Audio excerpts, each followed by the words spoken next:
នៅ Facebook គេសួរខ្ញុំថាតើឲ្យកូនទៅរៀននៅវៀតណាមល្អទេខ្ញុំឆ្លើយភ្លាមថាល្អព្រោះអ្វីព្រោះខ្ញុំឃើញសាលាវៀតណាមខាងបច្ចេកវិទ្យា Semiconductor Chip Design និង Chip Engineering វាថោកតូឡាំឡើងកាន់អំណាចមកដល់បច្ចុប្បន្នខ្ញុំសង្កេតឃើញវៀតណាមយកគំរូការអភិវឌ្ឍតាមម៉ាឡេស៊ីច្រើនគួរឲ្យកត់សម្គាល់ដូចជាការអភិវឌ្ឍខ្សែកាបឡើងភ្នំនៅដាណាងការអភិវឌ្ឍវិជ្ជមណ្ឌលស្អីទេមជ្ឈមណ្ឌលឬវិជ្ជមណ្ឌលមជ្ឈមណ្ឌលកំសាន្តនៅកោះត្រឡាក់និងវិស័យ Semiconductor etc មួយតើកម្ពុជាគួររៀនសូត្រតាមគំរូវៀតណាមនេះដែរឬទេបើស្របតាមសំណួរទី1តើកម្ពុជាគួរមានទំនាក់ទំនងផ្លូវក្រោយជាមួយម៉ាឡេស៊ីបែបម៉េចដើម្បីទទួលបាន subcontract លើការងារ Semiconductor ទាំងអស់នេះសុទ្ធតែជាគំនិតល្អតែគំនិតល្អចាប់ផ្ដើមពីធនធានសិននៅ Facebook គេសួរខ្ញុំថាតើឲ្យកូនទៅរៀននៅវៀតណាមល្អទេខ្ញុំឆ្លើយភ្លាមថាល្អព្រោះអ្វីព្រោះខ្ញុំឃើញសាលាវៀតណាមខាងបច្ចេកវិទ្យា Semiconductor Chip Design និង Chip Engineering វាថោកហើយបច្ចុប្បន្ននេះយួនកំពុងតែខ្វះវិស្វករ 70000 នាក់អញ្ចឹងម្នាក់គេខំចូលរៀនសាលានៅវៀតណាមវាថោកគួរសមថ្លៃរស់នៅក៏វាថោកខ្ញុំបបួលខ្មែរឲ្យទៅរៀននៅវៀតណាមមានន័យថាម៉េចកូនមានន័យថាធ្វើម៉េចឲ្យខ្មែរមានធនធានមនុស្ស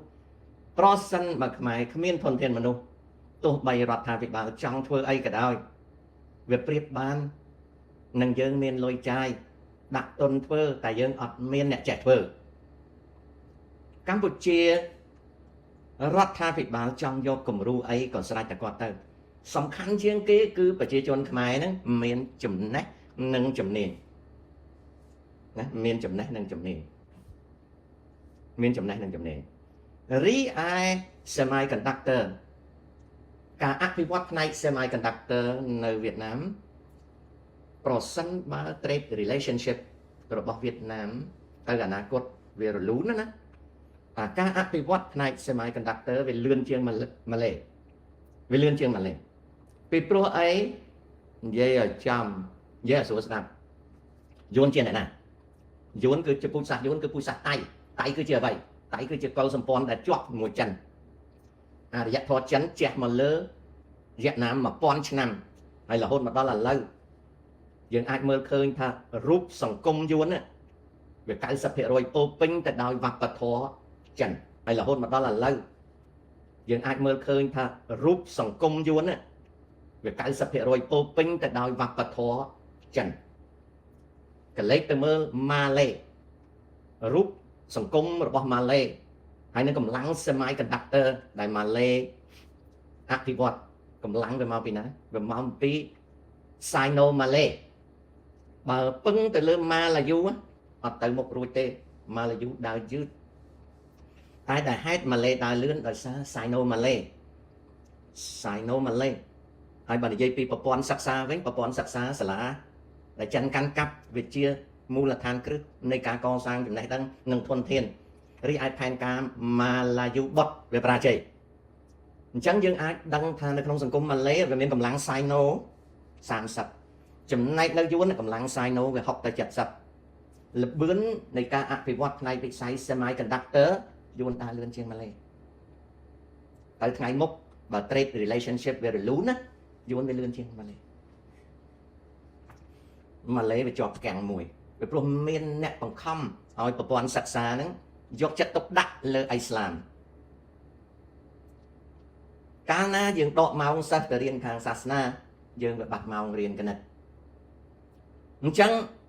រឿងវៀតណាមយកគំរូតាមម៉ាឡេអីចម្លើយថា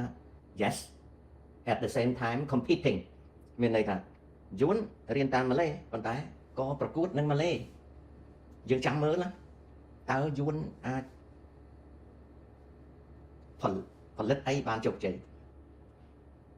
យើងឃើញការជោគជ័យនៃការផលិតបច្ចេកវិទ្យាវិទ្យាសាស្ត្រហ្នឹងវាលឿនជាងម៉ាឡេចុះកម្ពុជាវិញកម្ពុជារាជការចង់ធ្វើអីក៏បានដែរតែរាជការត្រូវការធនធានមនុស្សជំនាញអញ្ចឹងហើយបានខ្ញុំនិយាយប្រាប់ក្មេងថាទៅគិតណាទៅ ទឹកគិតអីថាយើងឈានដល់ណាវាត្រូវចាប់តាមគិតពីការកសាងធនធានយើងសិនខ្ញុំតែងនិយាយជាមួយប្រពន្ធខ្ញុំថាយើងអន់ណាអូនអើយប្រពន្ធខ្ញុំថាពិតមែនយើងអន់ណាយើងពីអ្នកប្តីប្រពន្ធណាគិតអត់បានវែងឆ្ងាយទេចូលទៅដល់ជុំទី2គឺយើងឈឺក្បាលហើយតែអត់លក់ទេពួកខ្ញុំពីអ្នកប្តីប្រពន្ធមានជំងឺខ្សោយមួយគឺគិតយ៉ាងម៉េចក៏ដោយអត់ធ្លាយដល់ជុំទី2ទេគិតបានតែជុំទី1ទេហើយយើងមានជំងឺមួយទៀតគឺវិបត្តិដែលប្រឈមយើងកើត stress ខ្លាំងណាស់ហើយក៏អាណិតកូនដែរកូនជាអ្នកវិទ្យាសាស្ត្រក៏ដោយក៏ដឹងថាកូនហ្នឹង suffer អា stress នឹងខ្លាំងណាឃើញទេអញ្ចឹងខ្មែរយើងក៏មានជំងឺដូចខ្ញុំដែរជំងឺខ្ញុំនឹងកើតមកពីអីកើតមកពីប៉ុលពតណាចុះជំងឺប្រពន្ធខ្ញុំកើតមកពីអីកើតមកពីប៉ុលពតយើងខ្សោយអាហ្នឹងយើង very fearful ដូចអាចៅមួយឈ្មោះប៊ូតហ្នឹងនិយាយចឹងណាគ្រប់ពេលដែលជួបប្រទះនឹងបញ្ហាប្រឈមខ្ញុំ shock សម្រាប់ខ្ញុំ shock សម្រាប់ណា shock សម្រាប់ណា shock មានន័យថាម៉េចញ័ររន្ធត់ភ័យខ្លាចសម្រាប់ណាគ្រប់ការប្រឈមទាំងអស់ជំងឺមហារីកបញ្ហាប្រឈមសពគ្រប់តែទោះបីប្រឈមប៉ុណ្ណាក៏ដោយក៏ខំនិយាយបបួលឲ្យខ្មែរយើងហ្នឹងដឹងហើយតែខ្មែរយើងខ្លាចដឹងហើយតែខ្មែរយើង stress ដឹងហើយតែខ្មែរយើង shock តែចេះតែខំប្រឹងលួងចិត្តខ្មែរយើងមាន trauma ច្រើនណាស់វាជា trauma ខ្លាំងមែនតើហើយ trauma ហ្នឹងកើតដោយសារអាសម័យនរកហ្នឹងណាសម័យនរកហ្នឹងឲ្យខ្មែរយើងហិង្សាឲ្យខ្មែរយើង suicide ដល់ខ្មែរយើងទៅជាអត្តឃាតកម្មអីសោះគ្រប់អញ្ចឹងគ្រប់ទាំងអស់ចាប់ផ្ដើមពីធនធានទាំងឯងណាម៉ាឡេតើតែយើងកសាងធនធានមនុស្សសិនបានទៅស្អីកើត